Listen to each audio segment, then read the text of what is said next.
যেহেতু ইতিমধ্যে দেরিতে শুরু হচ্ছে, আমি খুব দীর্ঘ বক্তব্য দেব না। দেরিতে শুরু হবার একটা অন্যতম কারণ হচ্ছে যে সকাল থেকে এনসিসি বৈঠকে মিলিত হয়েছে, যে বিভিন্ন যে সমস্ত প্রস্তাব এসছে, বিশেষ করে গতকাল থেকে সন্ধ্যা থেকে এখন পর্যন্ত, গতকাল বিকেলের প্রায় শেষের দিকে তত্ত্বাবধায়ক সরকার ব্যবস্থার আলোচনার পুনর্বার শুরু হওয়ার পর রাজনৈতিক দলগুলোর কয়েকটি রাজনৈতিক দলের পক্ষ থেকে প্রস্তাব দেওয়া হয়েছে। সেগুলো সমন্বিত করেই আমরা একটা প্রস্তাব আপনাদের সামনে হাজির করতে চাচ্ছি, যাতে করে প্রত্যেকটি দলেরই নিজস্ব বক্তব্য অবশ্যই থাকবে এবং সেই বক্তব্যের বিবেচনায় তাদের প্রস্তাবগুলোকে গ্রহণ করে নিয়ে অগ্রসর হওয়ার চেষ্টা হচ্ছে, যাতে সমন্বয় করা যায়।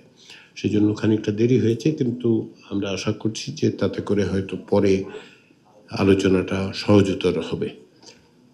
সময়ের বিবেচনা আপনারা সকলেই জানেন। আমাদের সামনে আজকে, আগামীকাল এবং পরশুদিন, অর্থাৎ 29, 30, 31 জুলাই, এই 3 দিন, 31শে জুলাইয়ের মধ্যে আমরা যেভাবেই হোক আমাদের সনদের একটা চূড়ান্ত রূপ, অন্তত পক্ষে যে সমস্ত বিষয়ে ঐকমত্য প্রতিষ্ঠা হয়েছে সেগুলো সুস্পষ্ট করা দরকার, করতে হবে এবং সনদে অন্তর্ভুক্ত করতে হবে। ইতিমধ্যেই যেহেতু প্রাথমিক খসড়াটা দেওয়া হয়েছে, সেগুলোর আমরা মন্তব্যের জন্য অপেক্ষা করছি আগামীকাল দুপুর পর্যন্ত, এবং আশা করছি বিভিন্ন মন্তব্যকে আমরা সংশ্লিষ্ট করে ওই অংশের বাইরেও প্রাথমিক পর্যায়ে যে সমস্ত ঐকমত্য হয়েছে সেগুলো আমরা আশা করছি আজ বা কালের মধ্যে রাজনৈতিক দলগুলোর সাথে আমরা তাদের কাছে পৌঁছে দিতে পারবো। তাতে করে যেটা হবে, এখন পর্যন্ত প্রাথমিক পর্যায়ের ঐকমত্যের জায়গাগুলো এবং গত এই পর্যায়ে যেগুলো হয়েছে সেগুলো সমন্বিত করে পরশু দিনের মধ্যে আমরা একটা সনদের জায়গায় পৌঁছাবো।